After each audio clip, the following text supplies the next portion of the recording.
Hey, welcome back, world. Another episode of Santi Speaks.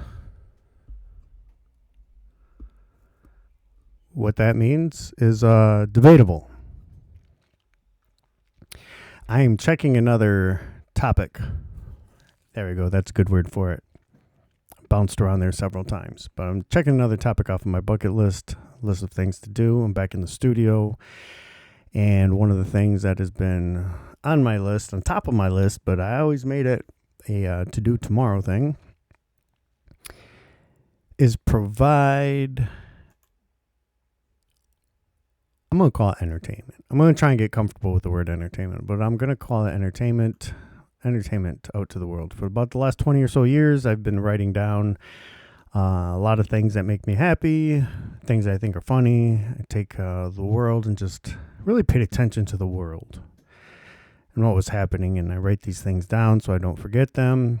After I compiled several thousand, put it all together and decided to put it out there for the rest of the world, and maybe they'll think it's funny. It's not really comedy. Hopefully it's entertaining. Stories, jokes, definitely my perspectives, a lot of stories. Most of my work comes from stories, my own personal stories. I'm an Aquarius, so I'm one of those people that never stop moving. I don't know if you believe in that stuff or not. I don't know if I do or not, but whatever they say about Aquarius really, really, really resonates with me. Really, it's there. It is who I am, 100%. So, and I was that person before before I knew the definition of the zodiac character. Doesn't really matter. I don't buy into it so much that I check it to see how my day is going to be. I have my day, and then I check it to see if it matched up. Sometimes it does, sometimes it doesn't. But these are stories, jokes, and perspectives from my own relationship with the world. My favorite topics are Jesus, words, myself, life, kids, family, the hood, and the OTH. The OTH is what I call the other than hood, everything but the hood. And don't get, don't get ghetto confused with hood. Two different things. I don't spend too much time in the ghettos. It's a very dangerous place. The hood's kind of dangerous. But it's not as dangerous. The hood's struggle zone. We're going to start this out with words. And we're going to start out with words and build our way into more hot topics. But everybody that responds or listens to this should, some people would be like, oh, yeah, that's spot on, or hey, that's funny. Sometimes people are going to be like, man, that's not funny. You know, usually if it pertains to you very well, then you find it not to be funny. But if it pertains to somebody else, and you're like, yeah, that's funny. Speaking of growing up along the way, I used to hear people say, some people, you can decipher for yourself who was saying this, but it sounded like this. You need to speak American. We're in America. You need to speak American. Okay. What I believe they were referring to is speaking English. But English isn't a language, as some people think it to be. We call it a language because we don't know what else to call it, but it's not a language. English is a language like the Bible is a book. The Bible's not a book. The Bible's a compilation of many books. It's stories, it's poems, it's songs, it's history. There's a lot going on there. What happened was they had all these scriptures written, and one day this guy named Constantine, an emperor of Rome, was like, hey, we're going to select some of these that God says to select, and we're going to put them all together. We're going to call it a codex. Then one day they're like, hey, we're going to call that codex a Bible. So there's still millions, probably not millions, probably thousands of scrolls and information that never made it into the codex, never made it into the Bible, what we call the Bible. Our Bible consists of 66 different books, 72 depending on what your religion is, what your Christian religion is. But words are the same way. What we call English is really Hebrew, Latin, French, Germanic. I believe that's how you say it. For German, it's the ancient German language. And other languages. Even Spanish has even made its way in, but nobody knows it's a Spanish word, and they use it every day, and they call it English because it made its way into our society. So for those fellers that say, "Hey, you're in America, speak American," well, listen up. So first, I want to talk about success. Success is it's a very important word because sometimes people say, "Well, I'm not successful," or they're ashamed of their success. But success is personal. It's not outward. That's judgment. Success is something that you feel good. You feel that you are where you need to be. You've accomplished what you wanted to accomplish. You think your mission is in a good place. And, that's a feeling of success. You don't rely on others anymore. You can rely on, you're self-reliant. To me, not Timmy. Timmy's the kid next door. To me, success is, it's an inward thing. It's definitely not an outward thing. It has nothing to do with your neighbor's Cadillac and your old car, but it's an inward thing. Money often plays a big role in success and our judgment of careers. Oh, he's a doctor. He's successful. He's a janitor. He is not successful. Well, you don't know that. So it really, success really has a lot to do with inward judgment, not outward judgment. How do you feel? Where are you at? If you feel that you can do better, then maybe you can grow your success. That's what I'm trying to do right now, is grow my success. But I would like to be, I feel I'm semi-successful. I want to be successful to where, I don't want to have so much money that I become robbable. I don't want to be robbable. I want to be like solicitable. If you're solicitable, that people knocking on doors, those guys and gals that knock on doors and go, "Hey, we're selling windows, we're selling roofs, we're selling lawn kits, or we're getting rid of this or that or the other thing." Nobody solicits to me. I don't have like solicit to me money.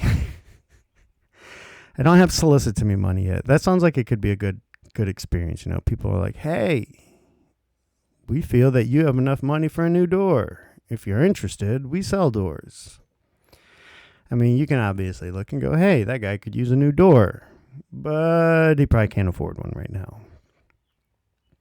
I definitely don't want to be robbable. I don't want to have like carjacking money. Nobody's ever going to carjack me. That's not going to happen.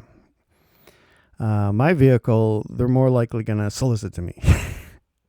"Hey, we sell tires.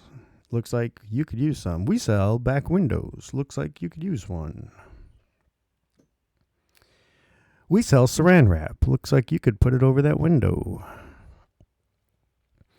I think a good amount of money is like you can have the water on and the electricity at the same time.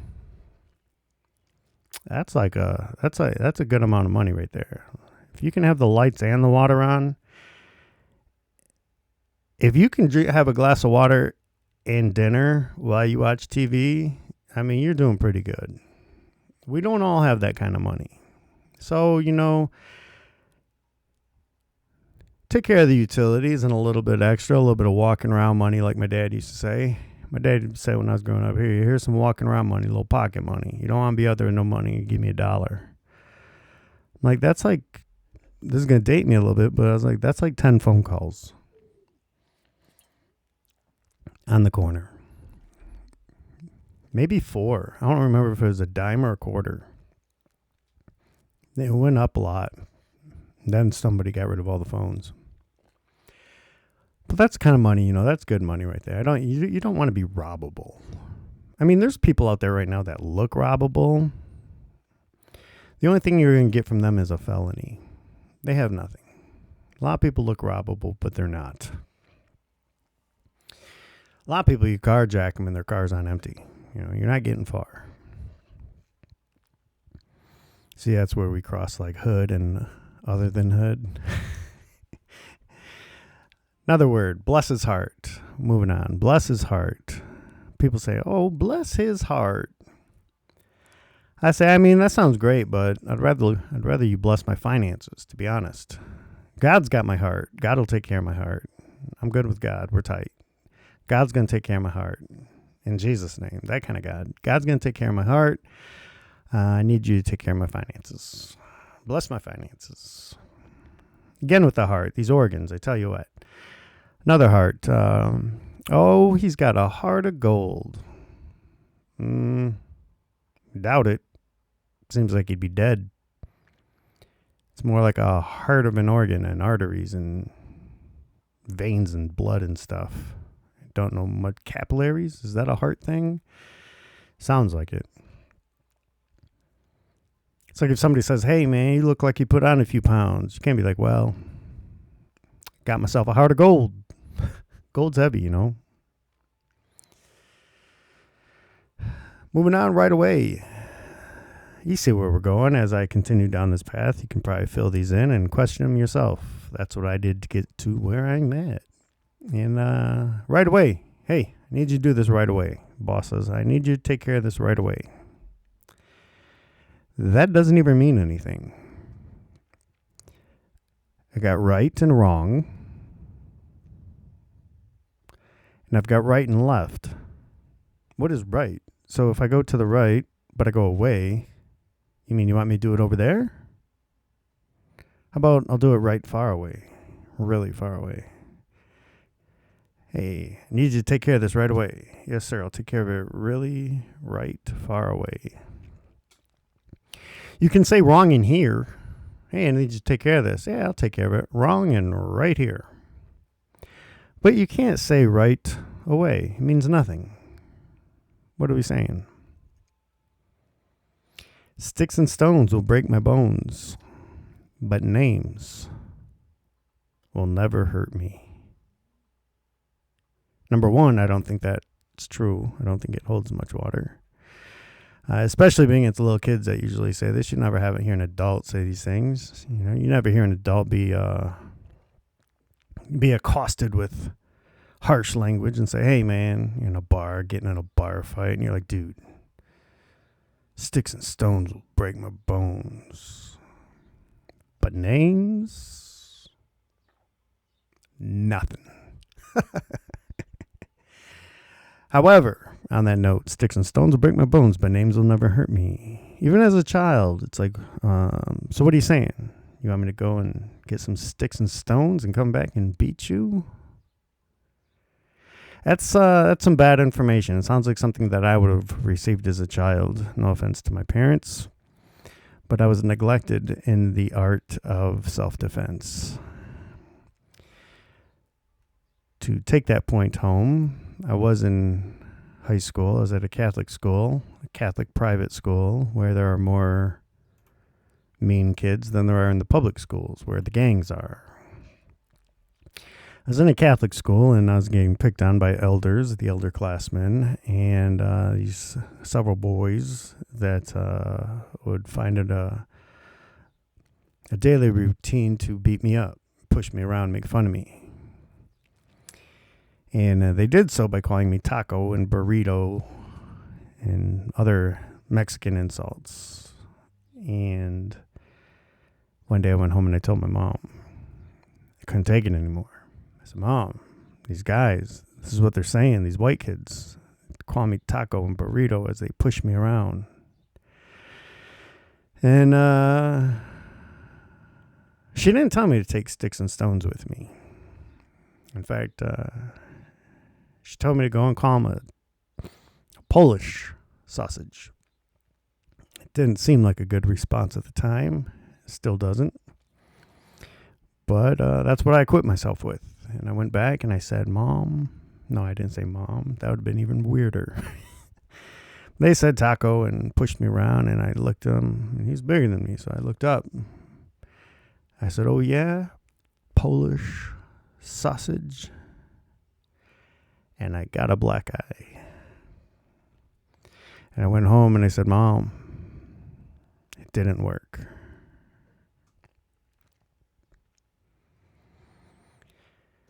Here's another one. I hate to do this. My dad would say this. I was a troubled kid and received a whooping or two or three in my day, and younger day, little boy day. And it was tormenting because we had an unfinished semi-Michigan basement. I don't know if you're familiar with the Michigan basement, but that means that it's pretty much a concrete floor, concrete walls. Some of the really old ones had like dirt floor and half dirt walls, but it wasn't like that. It was concrete. So it was a basement, but it was not finished. It did have furniture and stuff down there, but if you were going to receive a whooping, the conversation started around the dinner table, and once judgment had been passed, you were told, go down the basement. And that's when you knew judgment had been passed. The verdict is in, and the verdict is guilty by capital punishment. And so that long, treacherous walk down those 12 steps, and then you had to sit in the dark basement and wait. And that was the real punishment right there. That was the mental punishment. And then Pops would come down, and he didn't have the belt off yet. That was something that was going to happen in front of you. And as he would take his leather belt off, he would say, I hate to do this. And I would look at him and think, I don't think you know what the word hate means. If you do, you're an idiot. I wouldn't say it. That would make matters worse. But I would say this is not wise.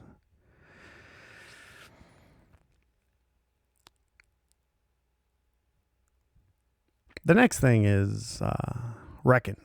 You hear people down south say this. I reckon one of these days, I reckon. And I used to think, man, these people are stupid. And then I found out it's a real word. It means to think, to ponder, to grow, to contemplate. And then I found out that I was stupid. I was ignorant. Not stupid. I was ignorant because I didn't know what the word meant. That's ignorance. Not knowing. Stupidity is knowing and doing. Yeah. I think we should bring it back. I think we should use it more often. I reckon. Mind your P's and Q's. Mind your P's and Q's. It's usually used when people say or referring to, you need to mind your business. P's and Q's. Where's the rest of the alphabet? I don't think you know how to spell. Mind your P's and Q's. I think it could go for please and thank yous, but that means you don't know how to spell thank you. And this is why people are stupid. Not all people, just some people. Mind your P's and Q's. That's the story of my life. People only use this in bad situations. Stub your toe. Oh, that's the story of my life. Sounds like you need a new story. Your story's poorly written. You need to do that when positive things happen. You win the lottery. $5 scratch off. You win $5 back. That's the story of my life. Here's another one that I was listening to YouTube a lot while I am doing housework, cleaning, or doing artwork, things like that sometimes. And I was listening to a documentary on the Yanomami tribe. The Yanomami tribe. It's a tribe in North Brazil, and they still have all their traditions and practices. They garden, they hunt, they build. They don't use electricity. They don't use running water and the comforts of our life, which I'm not sure how I feel about that. However, when I heard this, the Yanomami tribe, what I heard was the Yummy Mommy tribe. And I heard him talking about yummy mommies. So I had to stop what I was doing and go watch the video. I thought they were cannibals. It's not the Yummy Mommy Tribe. That's a different channel. Here's a word that means I'm going to. A couple brief, different explanations of it. In the hood language, you'll hear the word finna. I'm finna. Need you to go to the store for me. I'm finna go to the store for you. I'm finna. In Spanish, they use the word ahorita. Ahora means now.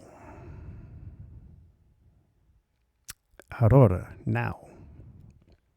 But if you put that ita, I-T-A, you put that ita on the end of it, it's more like,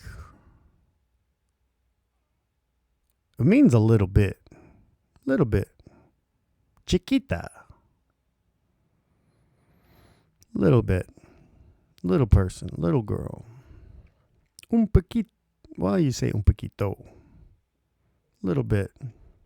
Makes it cute. But when you put now and a little bit, it seems like it would say like, really, I mean, I'm on it. But what it really means is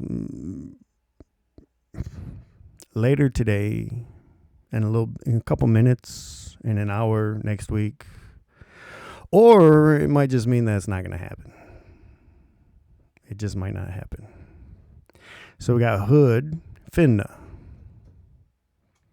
Spanish, which I think just Mexicans use, ahorita. Might happen, might not. But teen girls, mostly white girls, their word is, I said I will. Clean your room. I'm finna. Ahorita. I said I will. Something different about that. We're going to move on to another subject. We're going to get a little bit more intense here. And I understand this is intense. That's why I had a little bit of a relaxation build up for it. But we want to talk about identity. Now, we went through an identity crisis, which I was unfamiliar with. I was injured many years ago, and I was in a wheelchair, and I had to use walkers and canes and all kinds of stuff, and had to go through physical therapy, and it was really uncomfortable. I was in a bad part of the life, and I took a break in my recovery. I took a break, and in my recovery, I stopped watching TV and YouTube and everything. I had no idea what was going on the outside world for about a year and a half. Because not only was it physically physical suffrage, it was mental suffrage. Not sure if suffrage is a word, but I'm going to use it. And when I was gone, a lot of things changed. I was in a small group, church group, and they were talking about identity and said there's many identities now, many genders. I didn't believe them. I was confused. That's not the joke. The joke is that, well, we're going to back up a little bit. We'll get there. So I was at work, and this is a long time ago now. I just put that out as a little precursor. But about 20 years ago, I was at work, and it was in another state, and I had a desk job, and it was a cubicle job. And it was awful. It was soul crushing. It was one of those jobs where you pretend to work way more than you work. Even the supervisors pretend to work. They would come around and say, hey, what are you working on? Every once in a while you want to stop by their office and be like, hey, What are you working on? But in this environment, there were like 200 cubicles. And to get to the restroom and to get to the lunchroom, you had to walk either through or around, but it didn't matter. There was this one woman's desk, and you had to walk by her every day to get to that area. And I never knew her because her personality was very different than mine. I'm more introvert than extrovert. She's definitely just extrovert. And very loud, very rambunctious, very laughable, very joyful, I guess. More of in a distracting way. But to describe her, she was a little instead of using adjectives, I'm going to assume she was 5'2", 180 pounds, and very hairy. Like, her hair was curly and it went down quite far. And her arms were hairy and her face was a little bit fuzzy. Nothing wrong with that. That's how God made you, I assume. Maybe not. You never know these days. But she had, around her cubicle, she probably had 40 to 100 of those Beanie Babies. It was Beanie Baby Day, if you know what that means. Those were big time back then. And there were all these little critters everywhere, and the place was a mess. I was like, man, is this a Section 8 cubicle? Just kidding. I just made that up. I shouldn't have let it out of my mouth. But she had a magnetic sign on her filing cabinet. And as I walked by, I could barely see it from the side. But every time I would see it, it would say, it is said consistently for like 3 years maybe. It said, the hamster. And she had other like Pixar stuff and Disney stuff. And so I just thought, it is what it is. I didn't make any motion about it. And anyway, one day me and my buddy were on the way to the break room, and he knows her. He sat over there by her, and we're in the hallway walking that way. She's coming this way, and he introduces her. But because I'm trying to be an extrovert, I say, yes, I'm familiar. How are you doing, hamster? The sticker said, the hamster. I said, hey, how you doing, hamster? And they both look at me like I've lost my mind. And she says, it's the tamster. And I said, I'm sorry. I thought it said the hamster. The T was rubbed off at the top, and I just seen this line followed by Amster, so for a couple of years, I thought it said the hamster. But, and my friend says, man, even her license plate says the tamster. Well, our relationship ended right there.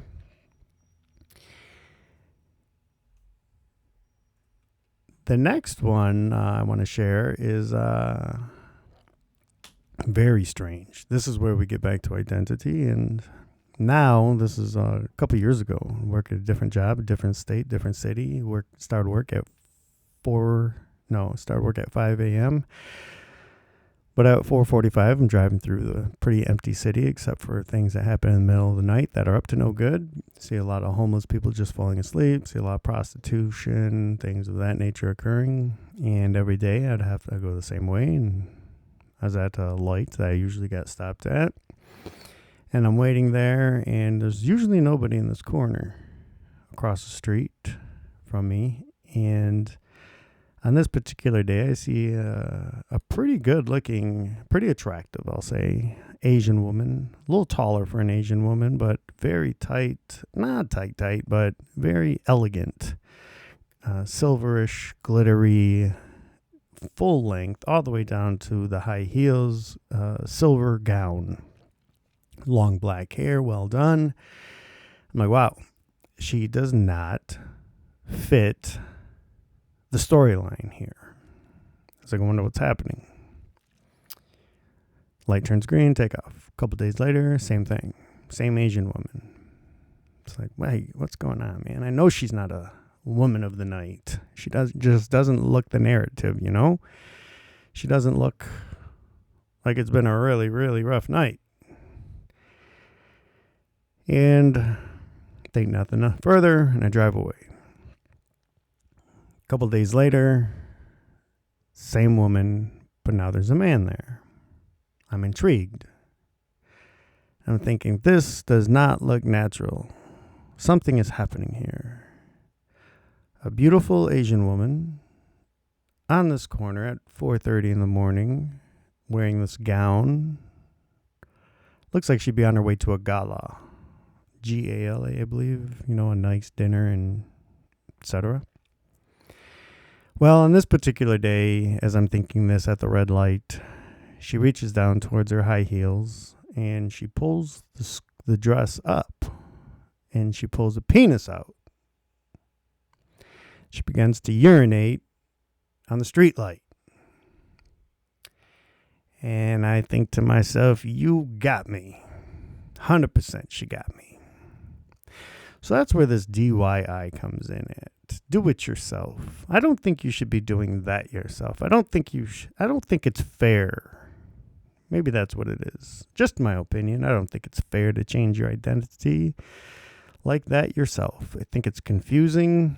I think it can cause trouble. I think it could maybe even cause too much trouble in certain situations. Apparently, she was a woman of the night with a penis. Doesn't seem safe. All right, here we are. We're going to move on. This is me. So check this out. I was born in the 70s, raised in the 80s and 90s. I was born Scott Martin Santiago Estrada. And I served in the Marine Corps. And during the Marine Corps, you're always called your last name by your last name. Estrada, Estrada, Estrada, Estrada, Estrada. And I didn't feel that Scott fit me very well. It just didn't feel right. And I suffered here and there for it from different elements of people, mean people. Well, and then I started to look into it, started to get curious about the origins and meanings of words, and found that Scot means a Scottish person, someone from Scotland. So you would say, hey, there is a Scot. There's an Irishman. There's a Scot. There's a Frenchman. And so that's where Scot essentially came from. Means little more than someone from Scotland, a Scot. And I didn't feel that fit me very well. And so I changed it. I started going by Santiago. Santiago meant more to me. It impacted my soul a little bit better. Santiago actually is Latin, ancient Latin. Santi means saint. Ago means James. And St. James, he was the half-brother of Jesus. So it just had a lot. It was a little bit more impactful for me. One day I did ask my father, though. I was like, Dad, why'd you name me Scott? And he had a very good reason for it. His reason had to do with the police. He said, if you ever get pulled over by the police or you ever apply to a job, that's a guarantee. You're going to be a good situation called Scott versus whatever else. So when a police officer pulls you over and they see your driver's license and it says Scott, I think he said it's better to say Scott than like Juan. No offense to my wands, to my wands. But, and having served all over the world in different aspects of life, he's absolutely correct. So here we are in 2025, and the world is going bonkers. They're trying to get rid of all the Latinos, and I made a joke the other day. I said, I think I'm going back to Scott. A friend of mine, a Latino friend, we went out to lunch. Well, we went out to a little grocery store and picked up some fruit for lunch. And we picked up some oranges because they were on sale, some mandarins, cuties, those little tiny ones that are easily peelable, P-E-E-L, P-E-E-L, peelable.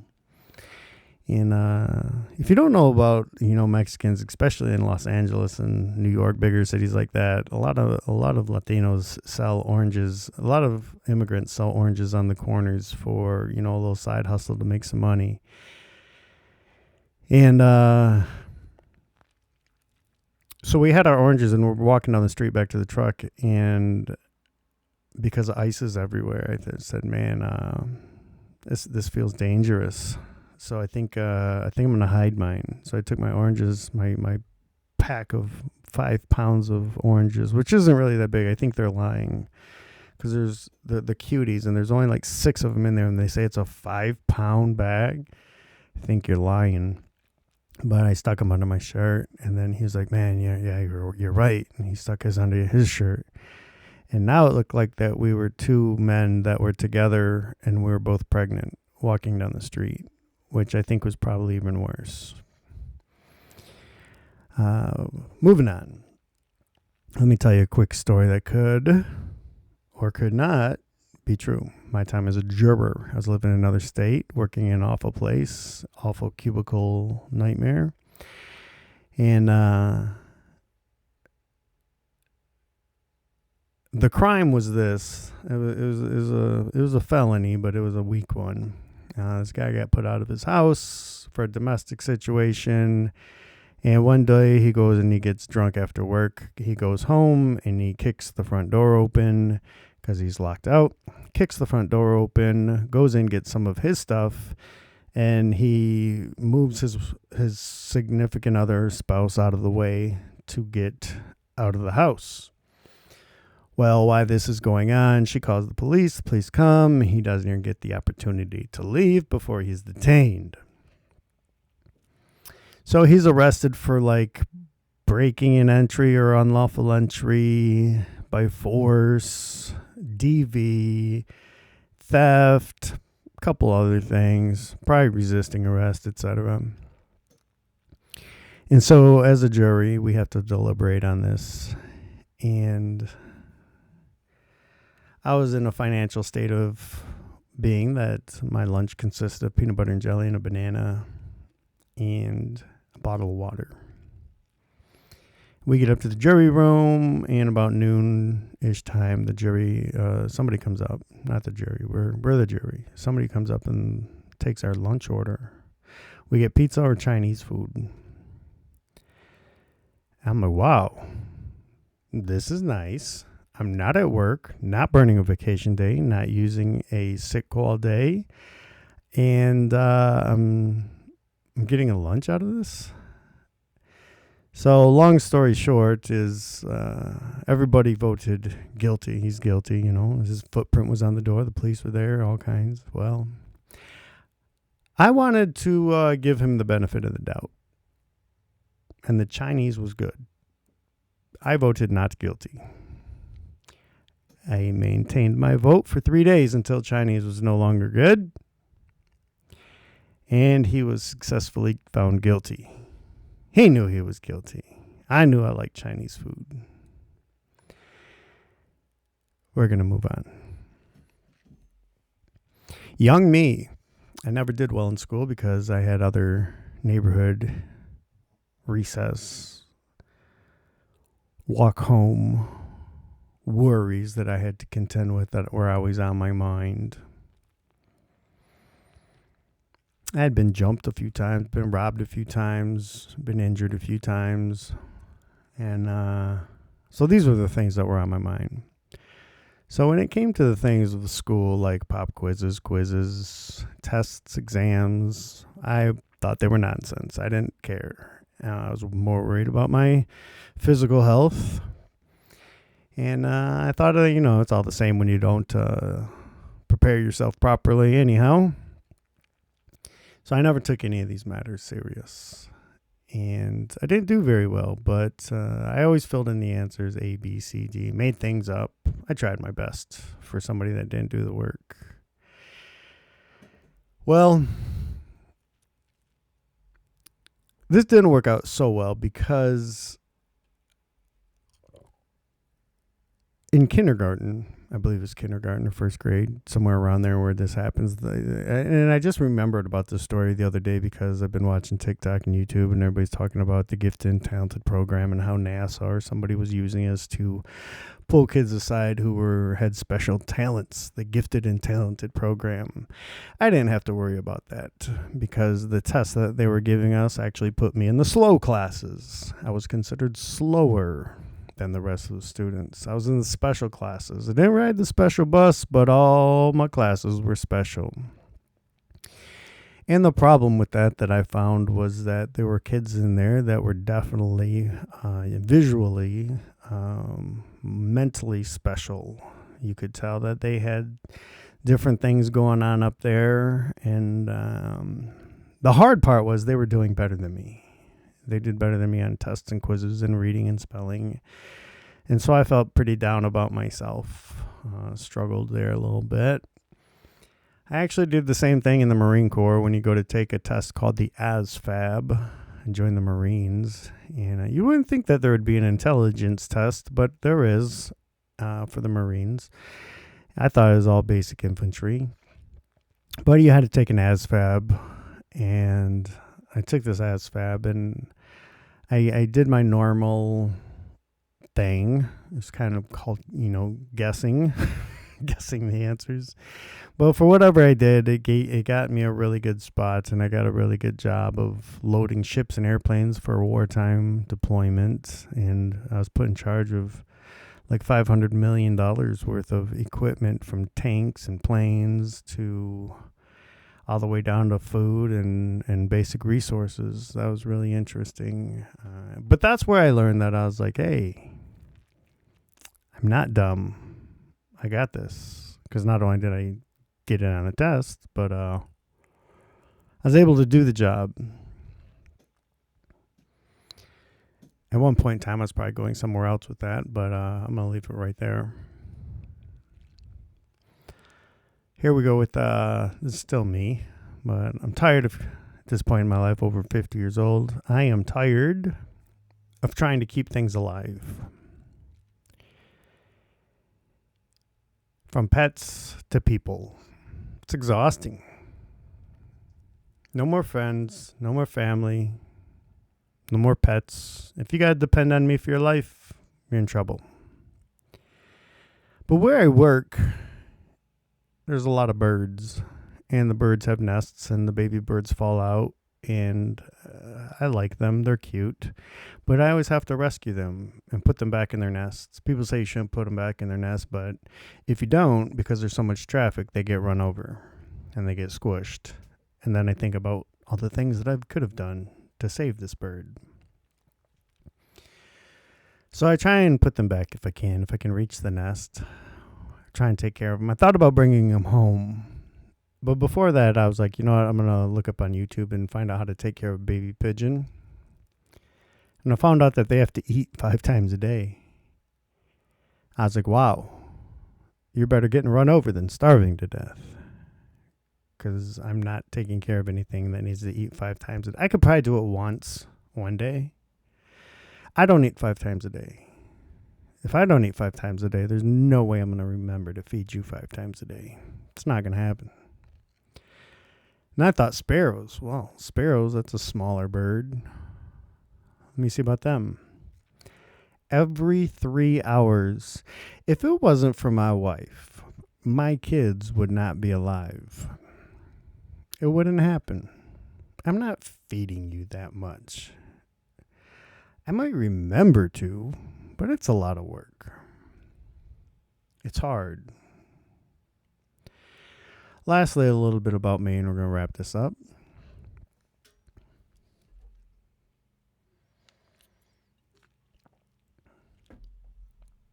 On my way to work, I drive on the highway, and I see all these billboards.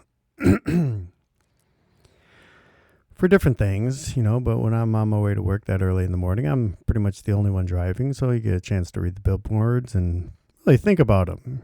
Usually, you don't even get to see them. But there was a billboard. It was for a jeweler, a local downtown jeweler. And it said, 70% off everything, moving sale. And a lot went through my mind at the time. If you can afford 70% off of the sale because you're moving, that means you're ripping me off by 70% all of the time. That's painful. I don't buy jewelry though, so it wasn't really true, but it was a contemplation. The second part of that was, I thought I should use my lunch break and go talk to this man and say, for $1, I'll move you for free. Well, it costs you the diamond, but you won't lose your 70% of all your sales. And while I was in that store, it really seemed like all of the jewelry there could be put in one small Rubbermaid box and moved. Might be heavy-ish, but I could break that diamond and get somebody to help me. Broken diamond, still worth a diamond, right? So it would seem. I don't know much about jewelry. And I didn't say anything to him. I should have. He only moved a block down the road. 1 block. And I thought to myself, you wanted to pay, you were willing to get rid of 70% of your profits to move 1 box 1 block down the road. You are successful. All right, I'm going to end it there. I got a little bit more I could go on, but I think I've exhausted myself quite a bit. Probably exhausted anybody that takes a moment to listen to this. I'll try and get onto some more maybe tomorrow or another soon day. I've got several thousands of these things. Every time I think of something, like I said, I tend to write it down. So anyway, that's why I end it. This is the first round, first time go. Peace. Jesus' name.